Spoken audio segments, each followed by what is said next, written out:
All right, well, why don't we go ahead and get started? I'm delighted to welcome you to this alumni panel event, Leadership in Nonprofits, a conversation with executive level leaders. It's wonderful to see so many current students and alumni in attendance. Before we get started, please note that this event is being recorded. It's being recorded in speaker view, so only those who are speaking will be seen in the final recorded version. So feel free to turn your cameras off if you'd like to ensure that you will not be recorded in the video. And please also mute yourselves as well if you're not speaking. All right, so now that that's out of the way, let me introduce myself. I'm Isabel Jenkins, the Associate Director of the Donnellan Office of Community-Based Learning, and I'm also an alumna of the college class of 2010.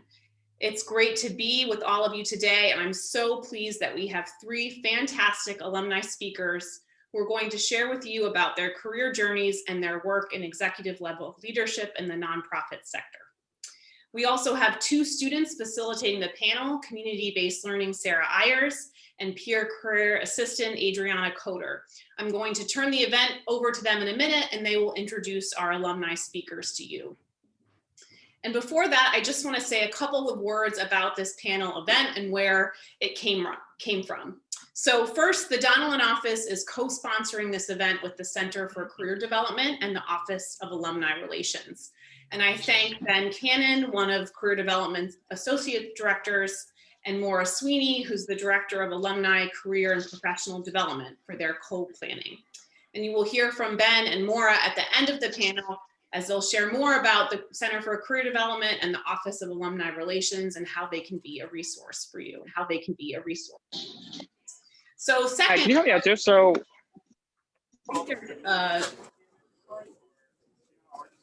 folks could just mute themselves. I think we got a little playback.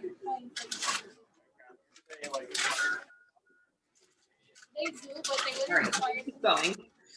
So second, part of the idea for this panel is to provide students and alumni some information about the nonprofit sector, information that students usually get from the Nonprofit Careers Conference. Follow the instructions on the card reader. This conference, as some of you know, is held annually conference, Donnellan Office and Career Development in January, and it serves as an introduction to the sector. Because of the coronavirus, we weren't able to offer the conference this year, and so we're putting on these panels to help fill the gap, and we thank our alumni for stepping up and filling in. thanks so much. Today's panel is the third of a series of three, and if you're interested in viewing the other panels, there's one on entry-level jobs in nonprofits and one on the business side of nonprofits. You can visit the Nonprofit Careers Conference page on our website, and I'll drop the link to that in the chat. So let's get started. So I'll pass it off to Sarah and Adriana, and thank you again for attending, and a special thank you to our alumni guests. All right, thank you, Isabel. Hi, everybody. Thank you all for coming. My name is Sarah, and today I'll be facilitating this panel with Adriana. We are so excited to have our three panelists here today for discussion about leadership in nonprofits. We will ask them some questions about their time at Holy Cross and their various positions in the nonprofit sector, and there will be some time at the end for questions. Please feel free to type any questions in the chat if you think of them throughout the panel. We will try our best to get to them at the end. Adriana will now begin to introduce our panelists. Hi, everyone. I'm Adriana, and thank you so much for coming. Our first panelist is Daryl Byers. Daryl graduated from Holy Cross in 1983, and today he is the Chief Executive Officer at Interrise, an organization with the mission of creating an inclusive economy by supporting established small businesses that are located in low-income communities or are minority-owned.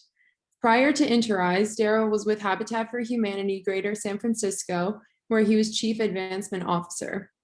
Previously, he's held leadership roles at Easter Seals Bay Area and Earth Justice. He started his career in Boston working for such institutions as public media stations WGBH and WBUR, Harvard Graduate School of Education, and UMass Boston. And lastly, Daryl was the recipient of the Eleanor Collier Award from educational organization Case District 1 for his contribution to his profession. Our next panelist is Ann Mora Connolly. She serves as the president of Voices for National Service and as executive vice president of City Year, overseeing City Year's international work, public policy, and public affairs. Ann Mora previously served in the Jesuit Volunteer Corps in California, where she led a counseling program for refugees. She also held senior positions at Youth Service America, the Corporation for National and Community Service, the AmeriCorps Anniversary Committee, and the Grantmaker Forum on Community and National Service. Our final panelist is Erin McAleer. She is the president and CEO of Project Bread, recently named by the Boston Globe as the 2020 Bostonian of the Year for her leadership fighting hunger throughout the pandemic. Erin's background in health and human services and her public policy expertise have informed Project Bread's person-centered approach to ending food insecurity in Massachusetts, both before and during the crisis. She previously worked as Director of Opportunity Boston for Be the Change, Inc. to improve opportunities for children living in poverty.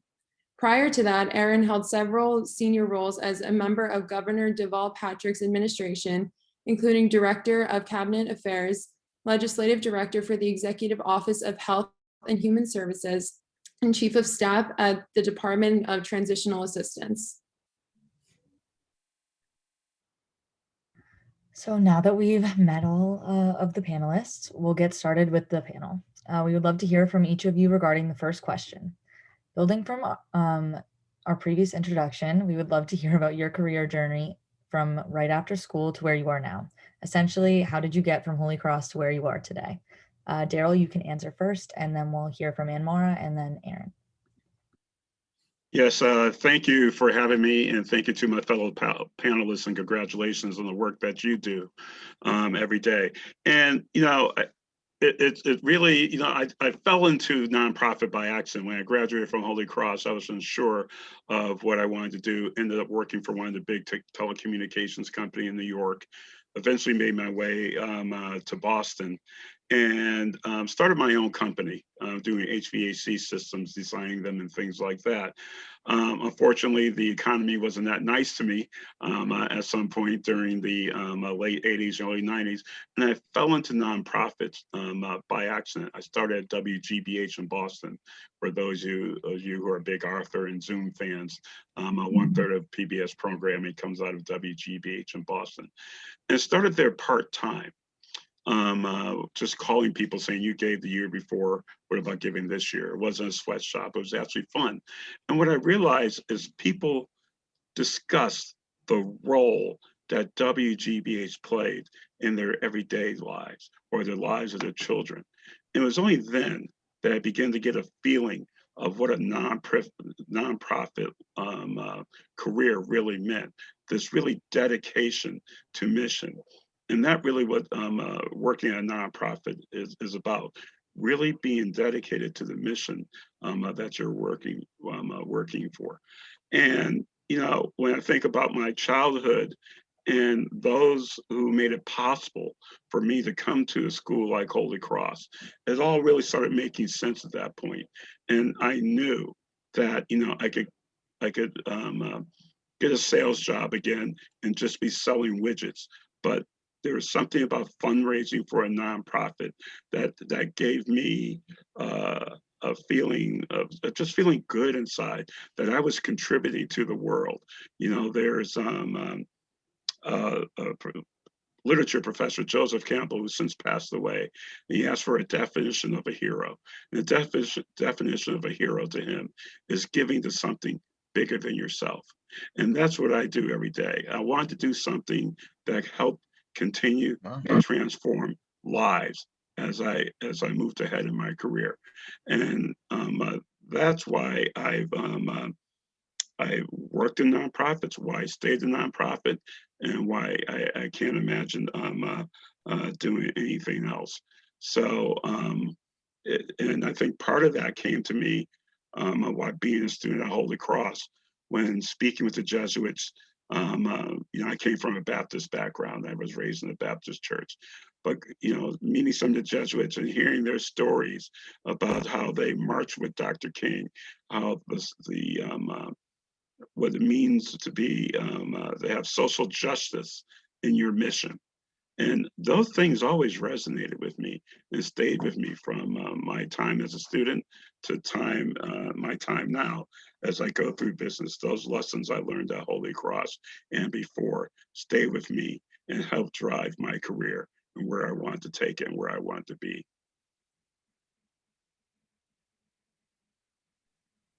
If that answers your question.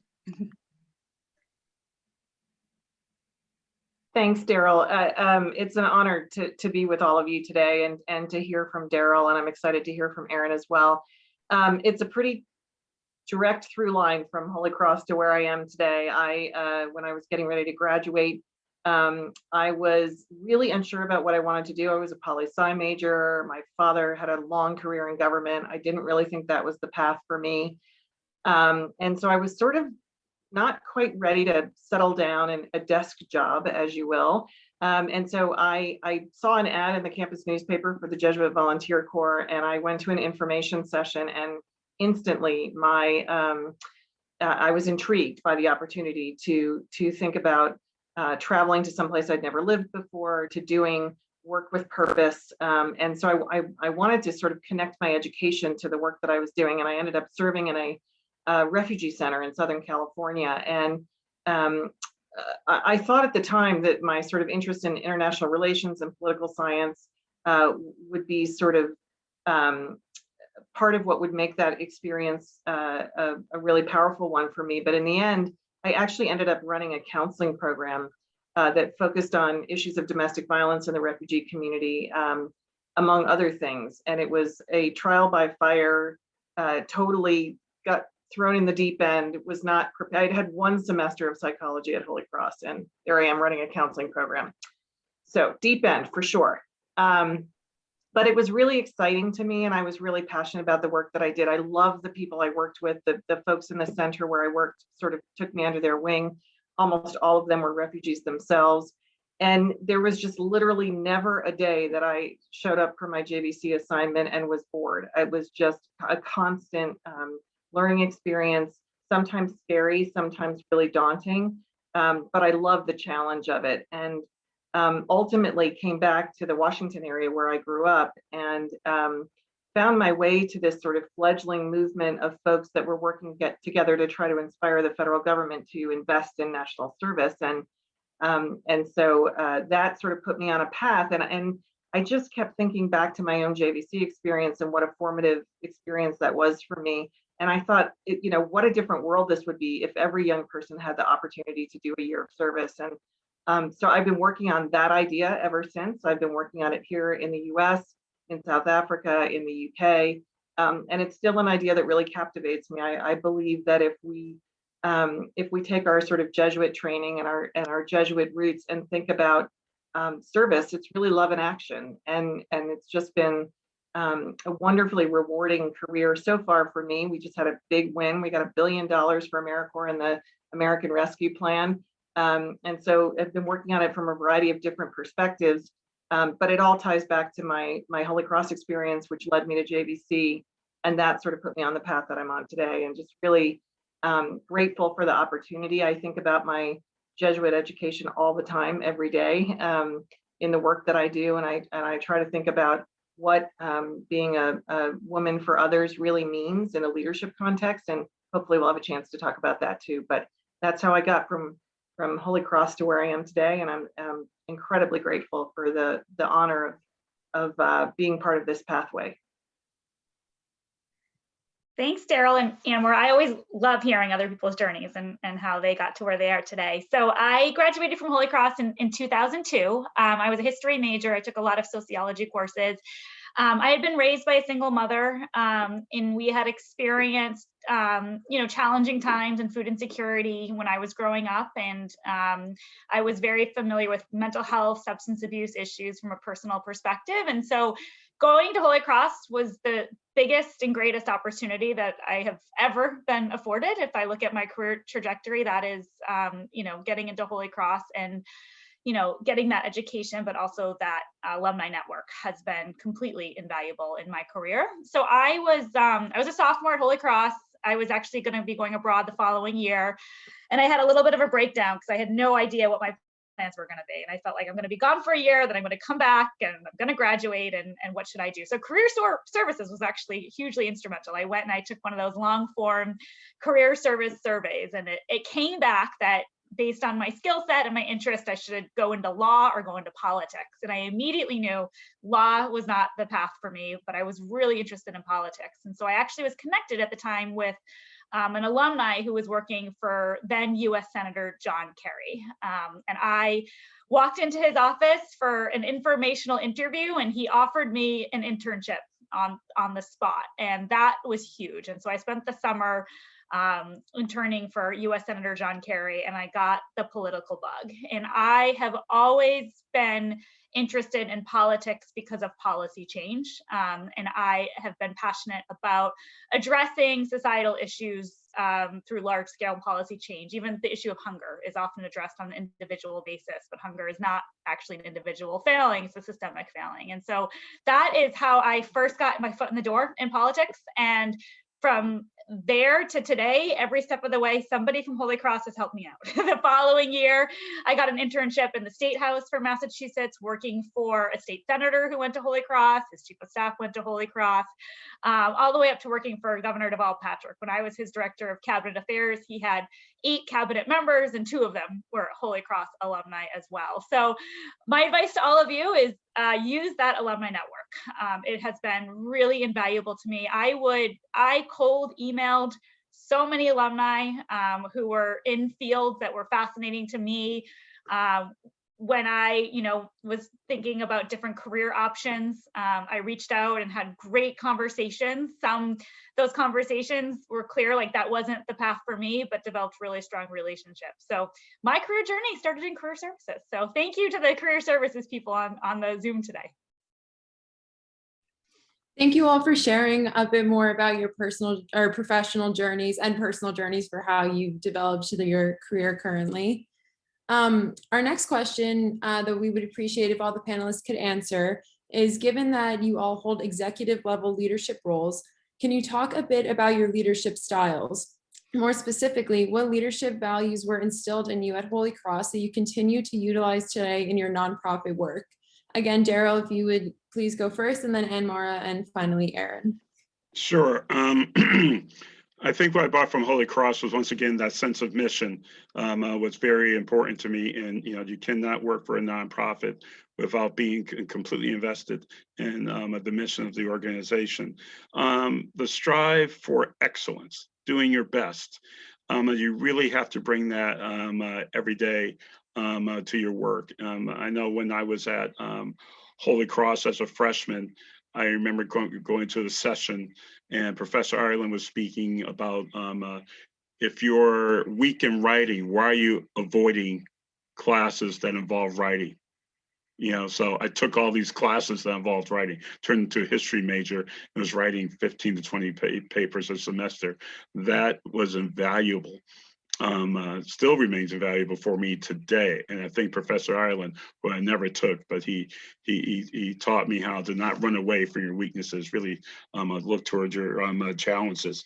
And the ability to listen. I find that as you work with your staff, as you work with potential donors, as you're trying to solve a problem, the ability to listen to your colleagues, your donors, whomever, really goes a long way in helping you. And last for me is to, once again, take chances, take risk. I like to push the envelope, and I think that's something I learned at Holy Cross when I listened to several of the Jesuits' journey, some of my classmates' journeys. It was a risk for many to take a chance on coming to Holy Cross because they might not have been the traditional Holy Cross student, and I consider myself one of those students, and it really paid off for me. So always be willing to take a risk, and nothing that that will risk jeopardizing anything with the whole company or anything, but willing to take your company to the next level. Don't be afraid. As I always say, what I don't want to hear from my staff is this is the way we've always done things. Yeah, a lot of that resonated with me, Daryl, as well. I've always been motivated by mission. I think JVC sort of put me on that path. But I'm also really motivated by believing deeply that change can happen. And it's not just about believing it, but then really actualizing it. And I think for lots of us, sometimes the mission feels like it's out of reach. And for me as a leader, it's really all about building a team and helping that team have wins. I'm a sort of natural mobilizer. I love to motivate and mobilize people. And I believe that, you know, everybody needs a win. And so everybody needs a win when they're starting out. Everybody needs wins throughout the course of their career. And if you think about the win as sort of the big goal you're after, it's probably going to not feel great on the pathway there, but thinking about the steps and the small wins along the way. And so as a leader, I really try to work with my team to figure out how do we get some wins under our belt and build momentum. And the concept of momentum to me as a leader is a really powerful one. I believe that momentum begets momentum. And if you can really lean into what you're after in terms of your mission and build momentum behind that and bring people along with you, that can be a very powerful force. My leadership style is very relationship based. I learned that at Holy Cross. It's really all about getting to know the people that I lead and the people that lead me and the people that I work with as colleagues. I'm incredibly optimistic as a leader, but I'm not Pollyanna. I really believe that change can happen if you work really hard and do the right things. But I also believe that failure teaches us, and without failure, none of us would actually really learn the important lessons that we need to learn. I think a lot, I'm a big Nelson Mandela fan, having spent a lot of time in South Africa. And I think a lot about a quote that he often said, which is, may your choices reflect your hopes and not your fears. And so I try to really lean into what it is I'm trying to build as a leader and bring people along on that journey with me. I'm a big learner. I'm a sort of lifelong learner. I love to learn from people. I learn from people all the time who are more junior than me, more senior than me, the same level as me, folks that I listen to or books that I read. And I think all of that is a critical part of evolving as a leader. And that sort of critical thinking piece of what we all learn at Holy Cross, I think is such a powerful life sort of habit to develop. And then finally, I would just say communication, really thinking about words matter and how you communicate with people matters. And it can be either an impediment or it can be an accelerator for whatever it is you're trying to get done. So really leaning into mission, but helping to bring people along the way and trying to learn as much as I can from as many folks as I can along that journey.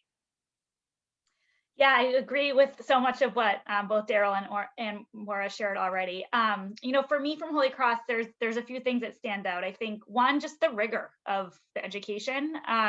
It was not easy to get an A or even a B+ in some of those courses at Holy Cross, and it really instilled in me that you have to work incredibly hard. And I think that when you're at Holy Cross, I don't think you realize how rigorous it is as compared to other educations, but it truly is once you're in the working world and you see, you know, the perseverance of so many Holy Cross alumni. And I'm an incredibly hard worker, and I know that was instilled in me at Holy Cross.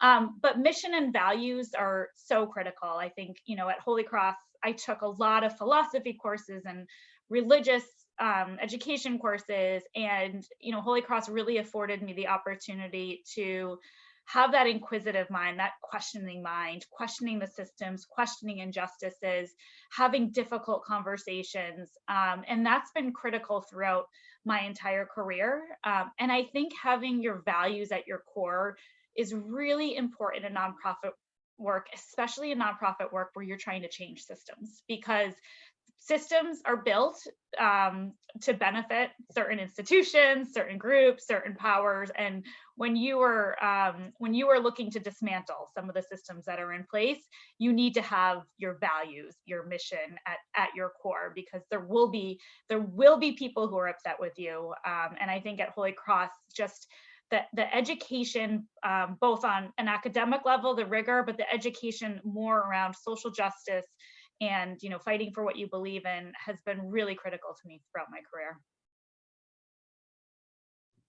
Thank you so much for all of your answers. I know as a current Holy Cross student, it's always great to hear what Holy Cross has meant to so many other alumni. And I'm sure a lot of students and alumni can resonate with everything that you all touched on. So our next question is for Daryl. Daryl, you've held several roles across a variety of organizations. Can you talk about why you transitioned and how you transitioned? Your thoughts on these questions will most certainly be helpful to those in the audience thinking about making transitions themselves, both within the nonprofit sector and between profit and nonprofit organizations. Sure. Well, once I left Holy Cross, excuse me, I really was involved in sales throughout my for-profit career. And when I actually fell accidentally, may I say, I graduated in '83, so there's very few people who went directly into nonprofit services. Most people I know fell into it by accident.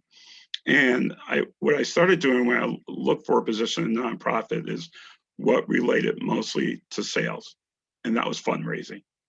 And that's how we got into nonprofits, and that's how I built my career, most of my career in nonprofits. It was through fundraising. And to me, what I enjoyed most in that transition is finding a donor, making that contact with a donor, where you're calling them and they have no idea what you're calling about. And a year later, year and a half later, after building that relationship, after talking about your mission, getting that 7-8-figure gift. And that to me has meant so much. And that's how I really got there. And, when I was at UMass Boston, for example, and 53% of the graduates there, 53% of each graduating class were their first in their family to go to college.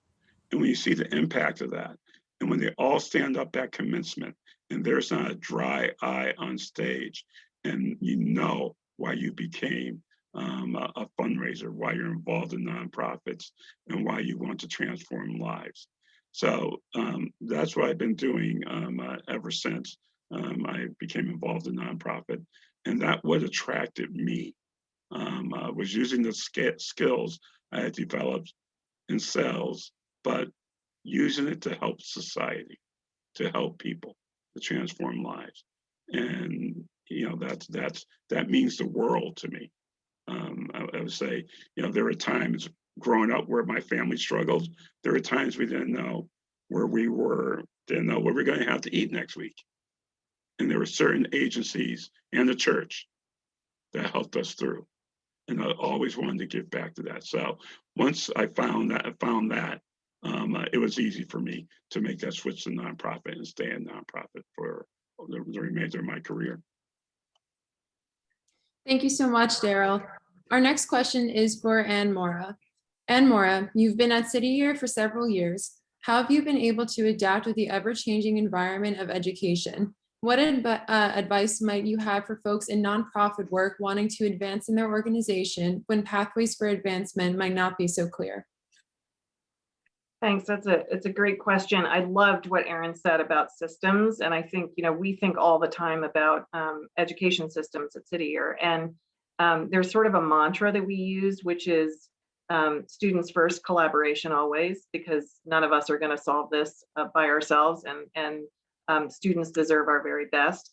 But at the end of the day, whatever decisions are made at a systemic level, at a schoolhouse level, at a classroom level, it really has to be about students first. And so that is kind of the driving philosophy of our organization. And knowing that most students that are struggling the most are not going to be solved by what we call a point solution, but more a series of wraparound supports for students. They may be struggling with things at home. They may be struggling with things mental health wise. Lots of things get in the way of a student learning at their and reaching their full potential. And so we know that, frankly, most students need more than just a good lesson every day. And so really trying to think about putting the student at the center of all the decision making that we do. In terms of of thinking about pathways when they're not clear. This is actually something that I have a ton of experience with, because I have, especially early in my career, but it's actually, it's been true throughout. I would get bored with whatever it was I would work, if I'd master something, then I'd want to be on to the next thing. And I had some very patient bosses who gave me opportunities to really pave my own path. But it also came with a lot of hard work. And I think that if I had any advice for folks, I'd really say, try to chart your own path, try to look for opportunities to prove yourself, try to look for opportunities to make a real difference. Folks see that, and when they see that, they give you more opportunities. And I think just staying, sort of more focused on mission and less focused on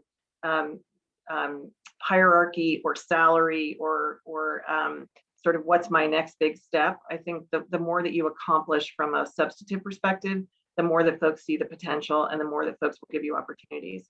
So I think sometimes opportunities present themselves in ways that you wouldn't necessarily think they would. And so thinking about, is there a project that you don't really feel like doing, but if you do it, it gives you an opportunity to shine in a way that you might not otherwise have? Take those opportunities, really look for those opportunities, and ask a ton of questions along the way. I've asked so many different people to mentor me over the years, folks that I admired and wanted to learn from. And I think, creating those relationships and developing those relationships and maintaining those relationships always lead to really interesting opportunities. And so I would just encourage folks to really think about not just what's my next move from a hierarchical perspective, but what can I learn next and who can I learn from? And that will lead to more and more opportunity to advance. Thank you so much for sharing that advice, and Maura. Aaron, this next question is for you. Given that you've worked in the government sector and in the nonprofit industry, can you talk about what makes them similar and what differentiates them in your mind? Should folks looking to work in nonprofits consider the government area as a place where they could potentially make an impact as well? Yeah, I mean, I definitely, my career path started in government and ended in nonprofit. I went into government, Frances Perkins was the first Secretary of Labor in the United States. She was a woman and a social worker, and she drafted the New Deal. And I remember reading about her shortly after I graduated from Holy Cross. And I said, oh, that's what I want to do. I want to write the large scale policy proposals that are going to impact millions of people's lives. And so I ended up going to social work school, getting my master's in social work at Boston College, and then immediately going into politics. So my shift was really from politics to the nonprofit sector. And I made that jump because I loved my positions with Governor Deval Patrick, and when he left office, I kind of felt like I was leaving with him. I was looking for something outside of politics, but I also, as a social worker, was really looking to be at an organization where I was able to connect the work happening on the ground with that policy and systems change work. And so Project Bread's an organization where we do a lot of direct service. We're connecting with folks every single day who are food insecure and providing different case management to connect them to food resources. But we are collecting information, data, stories, research, and turning that into policy change. So during this crisis, a typical day, we would find out, oh my gosh, we've just gotten 100 calls from people who are all having this same issue. And then I could get on the phone and call one of our members of Congress and say, hey, we need to fix this, right? There's too many people that are being turned away from this program because of X. We need a policy solution, and we need to execute on it quickly. And so I would say, and there are nonprofit organizations out there that do policy work. There's a lot that do just policy work, and there's a lot that do just direct services, and then there's organizations like mine and like CDR that do both, right? That are doing the work on the ground, but then also advocating for $1 billion in the Rescue Act to support service. And so I would say, if you're looking to get into a nonprofit organization that does do policy work, it is always beneficial to get government experience. And I would actually echo Ann Maura's comment too. I think your career trajectory is not all about titles and salaries. I have definitely at different points in my career been weighing two different positions, and one paid more money And some people might think, well, that's the obvious choice. It's not always the obvious choice. You really need to step back and look, what are the relationships I'm going to develop? What are the skills I'm going to acquire? It might be, 2 years of making less money, but it's going to open up so many more opportunities for you after those 2 years. So would encourage you to think through that lens as well, which is hard in the moment. It's hard when you've got 2 offers before you and one's paying more, but I think that's important as well. But yeah, my career path towards nonprofit really did go through government. And so I encourage people that are looking to do policy advocacy as part of their core work at a nonprofit to get that policy work experience in government, at least for a stint early in their career. Thank you for sharing your thoughts on the comparison between nonprofit and government work, Erin. We have another question for all of our panelists. There are students and alumni here who are either interested in starting out in the nonprofit industry, switching from for-profit to nonprofit, or advancing in the industry. For all of those folks, what do you see as the future of the nonprofit industry? What roles might be most prevalent and/or what issues might the industry tackle? Daryl, if you would like to start, followed by Ann Mora and Erin. Sure. First of all, the nonprofit industry was very growing. It was growing tremendously in previous years. The amount of nonprofits, it nearly doubled, I think, every 3 or 4 years or something close to that in the country. So there was plenty of opportunity there, from grassroots organizations to mid-size to large institutions.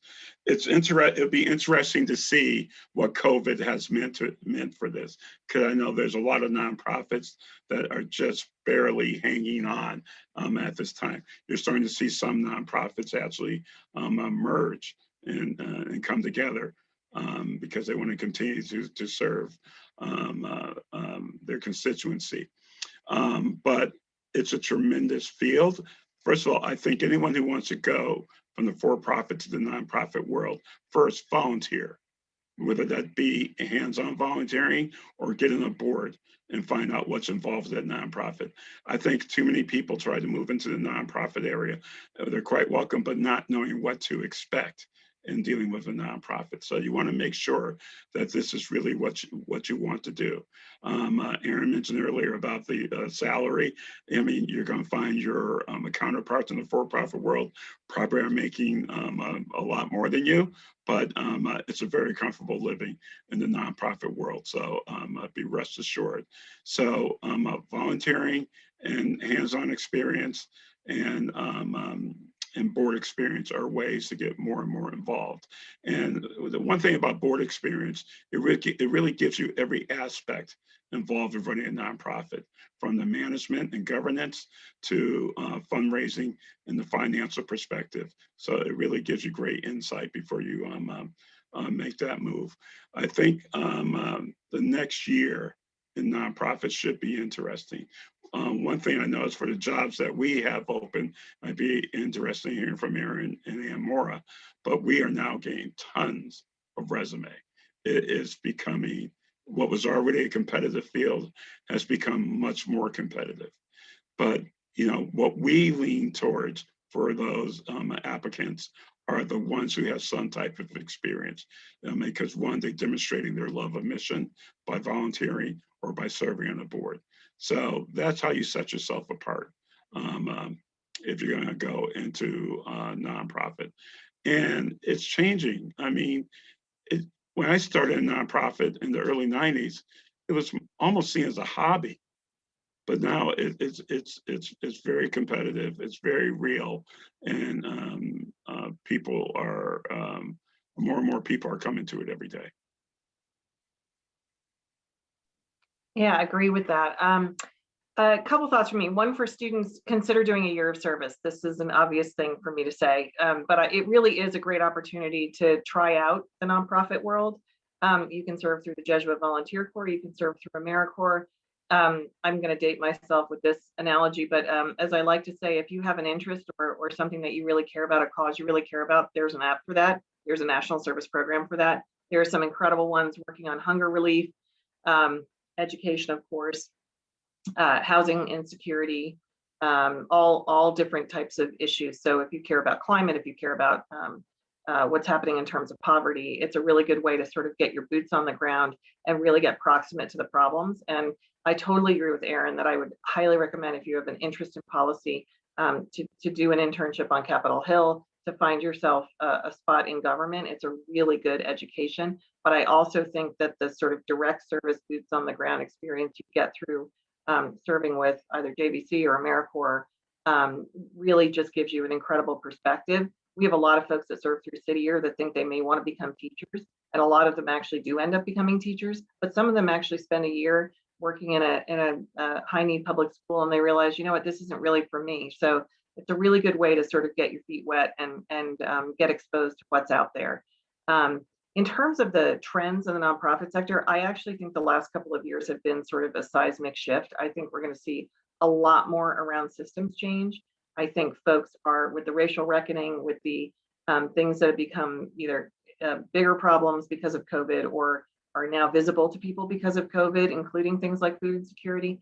I think we are going to start to see some real conversation around systems change and how we can, as a collective, really think about creating systems that are more just and more equitable for folks. And I think the nonprofit world, because of the issue of proximity and the fact that you're sort of on the front lines dealing with all of these issues, there's a ton that we bring to the table as nonprofit folks in terms of helping people understand the impact of these issues on real people in real communities. So I think we're going to see a really big shift towards sort of less of a just direct service and more of a service combined with advocacy and systems change work going forward. That's my 2 cents. Well, I completely agree. I think that is part of the huge shift that we're seeing. A few of, my thoughts just to build on that. The nonprofit sector is huge, right? Hospitals are nonprofits, Holy Cross is a nonprofit, higher education is a nonprofit, then you have social services, direct service, advocacy organizations, think tanks. I think the best place to start is for you to decide what issues you're most passionate. It doesn't need to be one. For me, poverty and hunger are up there, but substance abuse, mental health, homelessness, there's a list of issues that will get me out of bed and make me fight all day long. So find out what is that issue. Like Ann Morris said, is it climate change? Is it environmental justice? Is it racial injustice? And then what is your strategy? What is your skill set? Where are you uniquely positioned to move the needle? Policy is mine, right? Policy is the lever that I am most interested in pulling and also best equipped to pull. Yours might be finance. Yours might be fundraising, as Daryl said. And so I think kind of answering both those questions is really important because, again, it's a huge, huge sector. And there's a lot of different opportunities out there for you to determine your path. But I would agree, as far as the industry is changing, I think there's a few things. One is, at Project Bread, I would gladly, for our organization, go out of business, right? Hunger is the most solvable of problems that we have here in the United States. There is more than enough food to feed everyone. It's a political problem. We've just politically decided not to support programs that we know will end hunger. We're actually seeing some major shifts right now in the policy landscape.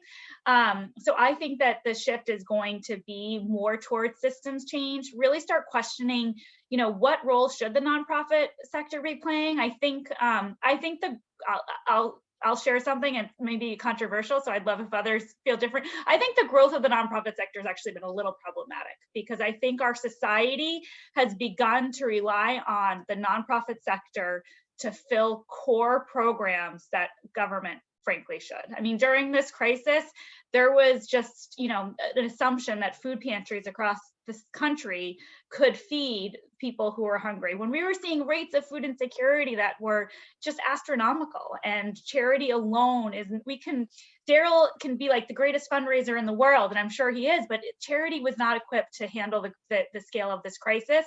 And that's just on the hunger side. There were so many crises exposed during COVID. I wouldn't say they were created, they were exposed during COVID.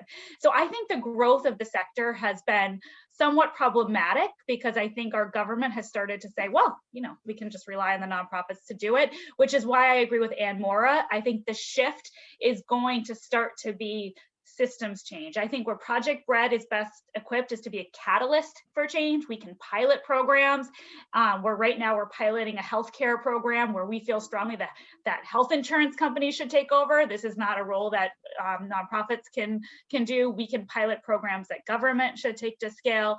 But that's where I think the shift is. And I think it's a lot more entrepreneurial. I think it's people that are coming in with really innovative approaches, thinking outside the box, thinking really big, and not just thinking about, well, how can I serve the person who's in front of me, but how can I look at the person in front of me and understand all the systemic issues that are creating the circumstances that they're in, and rather just hand them a bag of groceries, step back and ask, why is it that they are looking for groceries right now? What are the larger changes that we need to do? And using the nonprofit sector to do the research, do the advocacy, do the grassroots organizing to make those big changes. I don't think that's controversial. I think you're absolutely right on that. Thank you all for all of that great advice and just sharing your thoughts about the future of nonprofits. Obviously, that's why everybody's here today. So hearing from all of you is certainly helpful. And thank you all for your willingness to share your experiences in nonprofits in general during this panel. It's so inspiring to hear about the work you're all doing, as I know many people in this Zoom probably want to do the same things if they're not already doing them. So it's great to hear from all of you. We'd like to open it up for questions now and see if any audience members have any questions or comments that they thought of throughout the panel. Feel free to speak aloud or type in the chat. And if you have a question targeted at a certain panelist, please indicate that in your message.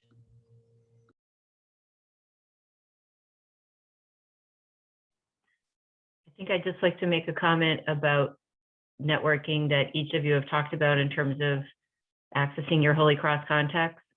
And I would say at one of my reunions, our valedictorian used the term that Holy Cross peoples our lives.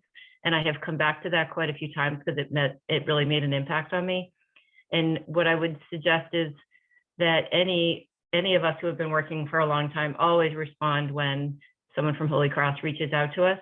But I think our next challenge is helping others connect, because at least when I was there, it was a little bit more of a homogenous school. And I see that, you know, my goal is to expand my network and have less of a homogenous network. And so I'm suggesting that as we make connections ourselves, that we also make introductions for others to make it a wider net, and it will benefit all of us.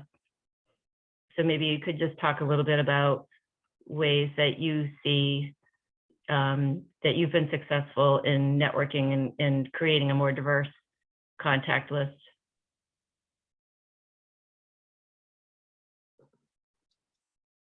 Yeah, I mean, I'm methodical about networking. I remember when I left Governor Deval Patrick's office, I had an Excel document with, 500 different names, and and I really started with, okay, what organizations am I fascinated? City Year was on the list, right? I'm like, City Year is an incredible organization. I need to just meet somebody from there. My goal in networking has always been to walk away with 3 more names, right? That doesn't mean I'm necessarily going to be able to meet, with all 3. And this was before I had kids, so I had a little bit more time on my hands. But, to really, it's not just about a one-off. It's like, how do you, meet somebody and then expand on that list? And I think being really intentional when you're meeting with somebody and saying, like, I specifically am looking to connect with, somebody who's been head of development at, an education nonprofit in Boston, like, who do you know? But as far as your second question is how do you diversify? I think intentionality. I think with this, we always have to be really intentional about making sure that we're reaching out to different organizations, different community leaders, and also always paying it forward. And I think I completely agree. Whenever somebody from Holy Cross reaches out to me, I'm always happy to make that connection.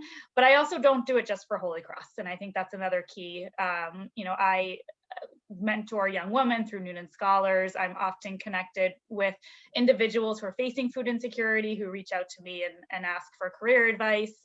So I think that's the other thing is I love Holy Cross, and I will definitely talk to anyone from Holy Cross, but I think it's also being open to talking to individuals that have other pathways and maybe haven't had the opportunity and privilege of having gone to Holy Cross like we have. Mm-hmm. Yeah, the networking is very important. And as Aaron said, I think you have to be very intentional about how and when you do it. And as my wife will say, every time I leave the house, I start networking. It's just, actually, it's just my personality overall. But first of all, I lean into the Holy Cross Network as much as possible. Any of my friends who graduated with me or around my years, I constantly reach out to them, and they are very good at introducing me to people inside their own network, whether that has to do with Holy Cross or not. My door is always open to anyone who calls from Holy Cross. But I've also had people, I just had someone 2 weeks ago reach out to me, a Holy Cross alum, who said, I think you can help someone else who wasn't affiliated with Holy Cross. And I was happy to take that call and happy to continue the conversation with that person. And just keeping your door open, because I believe what you give will come back to you. So that's why you continually network, you continually try to help people, you continually try to engage people inside your industry and outside your industry. Whether it's a person contacting me about trying to get into UMass Boston, Georgetown, or other places that I worked, or yesterday, actually, I wrote a letter for a friend about trying to get their friend into WGBH.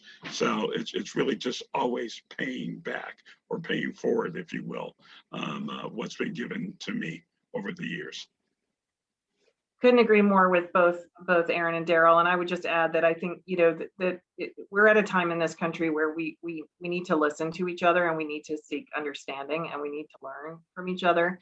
And so trying to make sure that you're widening the circle and seeking other perspectives, I think, is just an invaluable way of going about your life, never mind your work.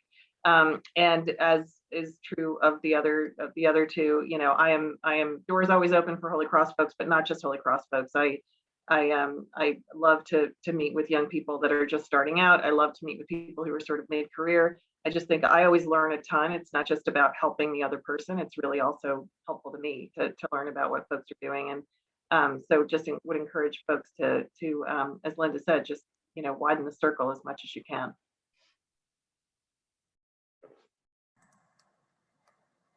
I'd love to ask a question if there's still a few minutes as well. And thank you to all the panelists and for Holy Cross for organizing this. I really appreciate it. And I love how you spoke about all the different facets that have come into play.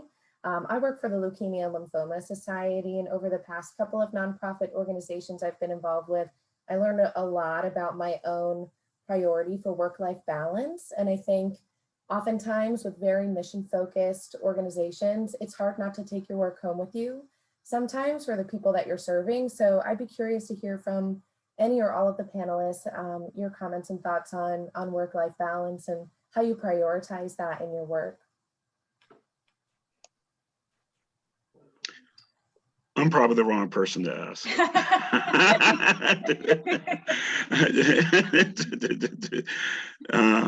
I'm horrible at it. I really am horrible at it. And, I believe you get to a certain point in your career where it's not a 9-to-5 job anymore. And I mean, that's the reality of it, but you're still trying, now my son is 20, and sometimes I regret some of the times I took away from him to work. And, there is a time where I didn't take a vacation more than a long weekend for 2.5 years. And I got burnt out, and I had to take a step back for a year. And I'm very good now at taking that time, but I'm also very good at making sure my staff takes that time, because especially my young staff, because I don't want to see the same thing happen to them where I had to take that year off. And, a couple of years ago, I had some medical challenges, and it really makes you realize what's really important. So, if I had to go back 25 years, I would have a different approach. But it's very important. And I think, when you take a job, you have to make sure that there's time for work-life balance. Really talk with your manager, supervisor, your board, that I need to do this for me and my family. Yeah, I think kids are sort of a natural work-life balance they push you on that for sure. I have a son who is 19 and in college, and like Daryl, worked a lot in his early years, and realized pretty early on what I was missing. I do think there's something about, it's exciting to be mission oriented and be excited about your work, and I've always been somebody, I have a very hard time shutting it off, and I think about it a lot. But I also find that I'm more effective at work if I take time away and do something different that engages a different part of my brain. So I have a sort of creative thing, and so I try to find ways to express that, and I find it actually makes me more effective at work. So it's not just about vacations or taking time off. I think it's also really about engaging different parts of your brain, and I think it makes you more effective at work.